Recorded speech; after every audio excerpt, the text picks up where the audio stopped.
Chapter 15. The Man of the Island. From the side of the hill, which was here steep and stony, a spout of gravel was dislodged and fell rattling and bounding through the trees.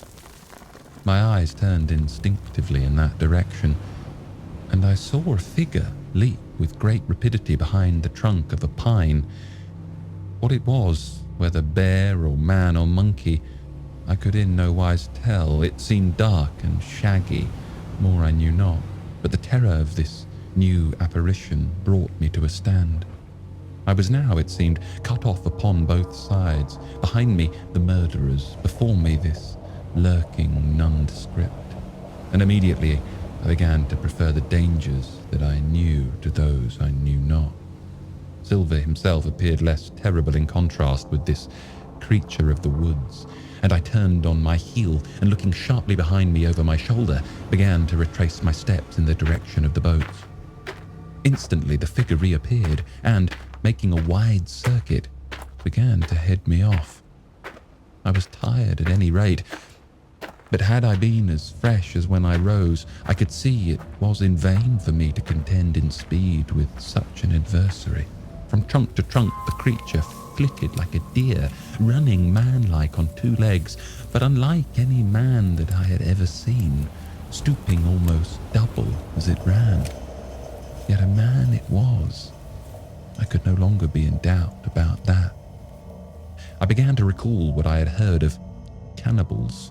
I was within an ace of calling for help, but the mere fact that he was a man, however wild, had somewhat reassured me, and my fear of Silver began to revive in proportion.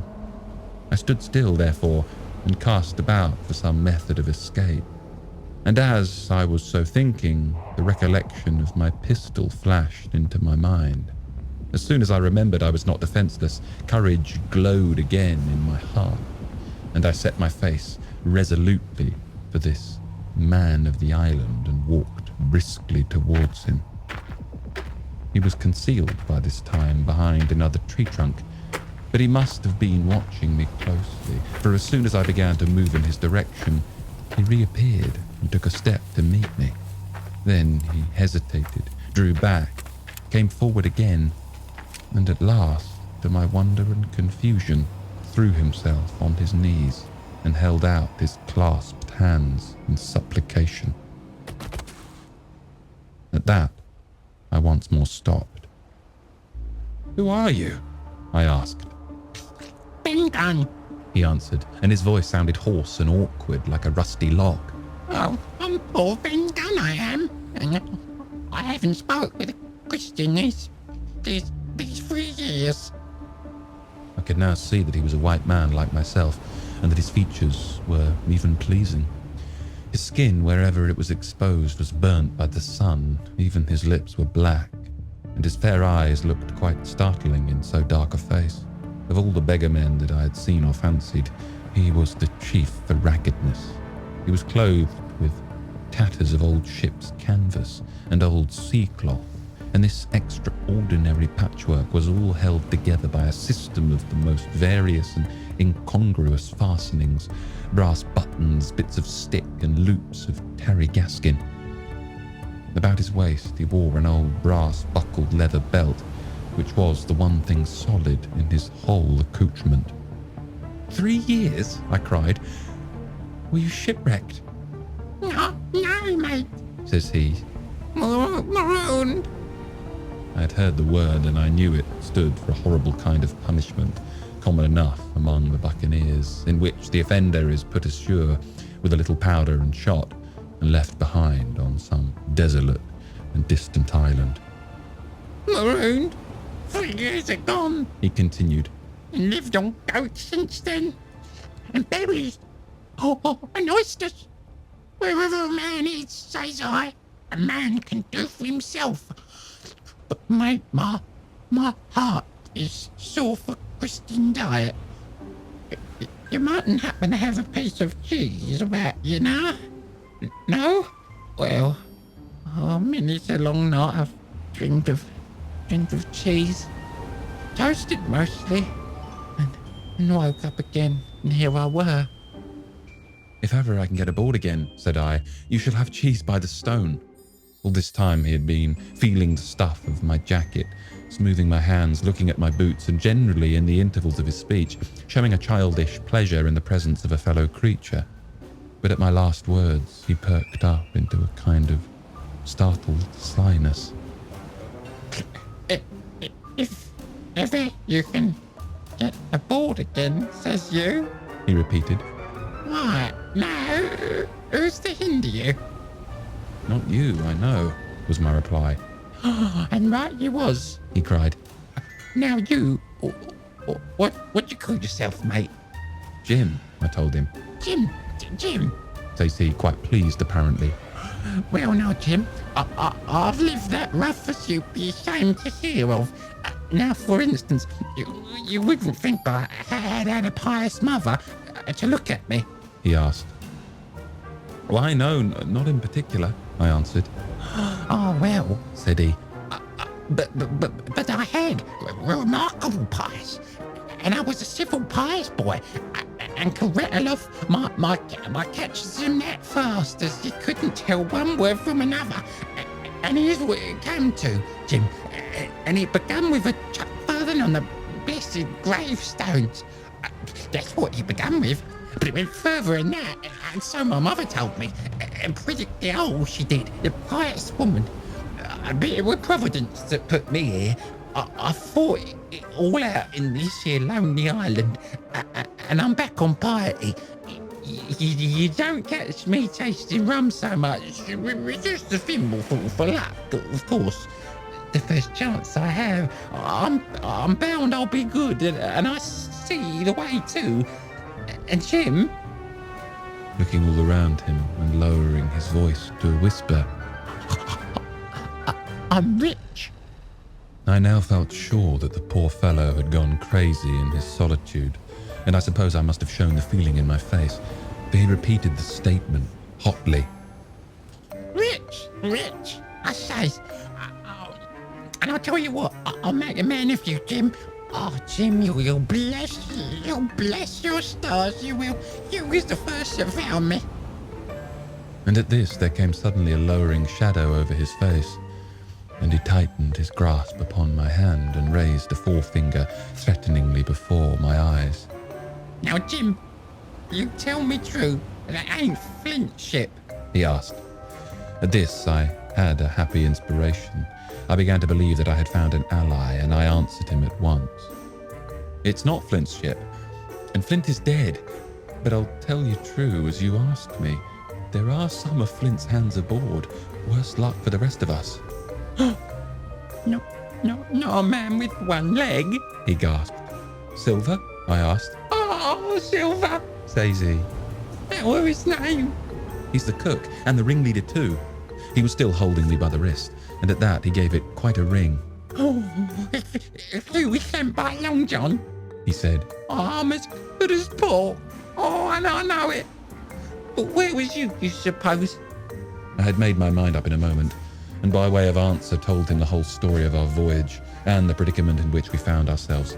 He heard me with the keenest interest, and when I had done, he patted me on the head. You're a good lad, Jim, he said. And you're always in a clove hitch, ain't ya?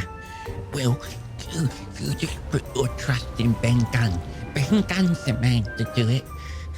Would you think it likely now that your squire would prove a liberal-minded one in case of help? Him being a clove hitch, as you remark. I told him the squire was the most liberal of men. Oh, but you see, returned Ben Gunn. I didn't mean giving me a gate to keep and a suite of livery clothes and such. That's not my mark, Jim. What I mean is, would you likely to come down to the tune of, say, £1,000 out of money that's as good as a man's own already? I'm sure he would, said I. As it was, all hands were to share. And the passage home? He added, with a look of great shrewdness. Why, I cried, the squire's a gentleman, and besides, if we got rid of the others, we should want you to help work the vessel home. Ah, said he. So you would. And he seemed very much relieved. Now, I'll tell you what, he went on. So much I'll tell you, and no more. I was in Flint's ship when he buried the treasure. He and 6 strong seamen. They were ashore nigh on a week, and us standing off and on in the old walrus. One fine day, up went the signal, and here come Flint by himself in a little boat, and his head done up in a blue scarf. The sun was getting up, and mortal white he looked about the cutwater. But here he was, you mind, and the 6 all dead and buried. How we done it, not a man aboard us could make out. It was battle, murder and sudden death. Lessways, him against 6. Billy Bones was the mate. Long Johnny was quartermaster, and they asked him where the treasure was. Says he, you can go ashore if you like and stay, he says, but as for the ship, she'll beat up for more by thunder. That's what he said. Well, I was in another ship 3 years back, and we sighted the island. Boys, said I, it's Flint's treasure. Let's land and find it. The captain was displeased at that, but my messmates were all of a mind and landed. 12 days they looked for it, and every day they had the worst word for me, until one fine morning the hands went aboard. As for you, Benjamin Gunn, say, here's a musket, they says, and a spade and a pickaxe. You can stay here and find Flint's money for yourself, they says. Well, Jim, 3 years I've been here, and not a bite of Christian diet from that day to this. But now, you look here, look at me. Do I look like a man before the mast? No, says you. No, I weren't neither, I says. And with that, he winked and pinched me hard. Just you mention them words to your squire, Jim, he went on. No, we weren't neither, that's the words. 3 years he was the man of this island, light and dark, fair and rain, and sometimes he would maybe think upon a prayer, says you, and sometimes he would maybe think of his old mother. So big she's alive, you'll say, but the most part of Gunn's time, this is what you'll say, the most part of his time was took up with another matter, and then you'll give him a nip like I do. And he pinched me again in the most confidential manner. Then, he continued, then you'll up and you'll say this. Gunn is a good man, you'll say, and he puts a precious sight more confidence, a precious sight, mind that, in a gentleman born than in less these gentlemen of fortune, having been one himself.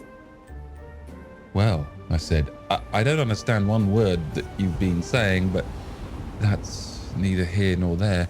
But how am I to get on board? Ah, said he. That's the hitch, for sure.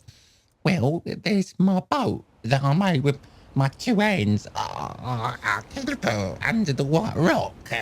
If the worst comes to the worst, we might try that after dark. He broke out. What's that?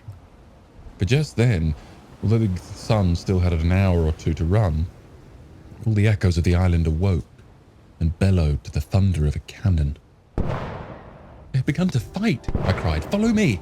And I began to run towards the anchorage, my terrors all forgotten, while close at my side the marooned man in his goatskins trotted easily and lightly. Left, says he. Get your left hand, mate, Jim, under the trees with you. That's where I killed my first goat. But don't come down here now. They're all mast-headed on them mountains for the fear of Benjamin Gunn. Oh, and there's the cemetery. Cemetery, he must have meant. You see the mounds? Oh, I'll come here and pray. Nows and thens when I thought maybe a Sunday would be about due.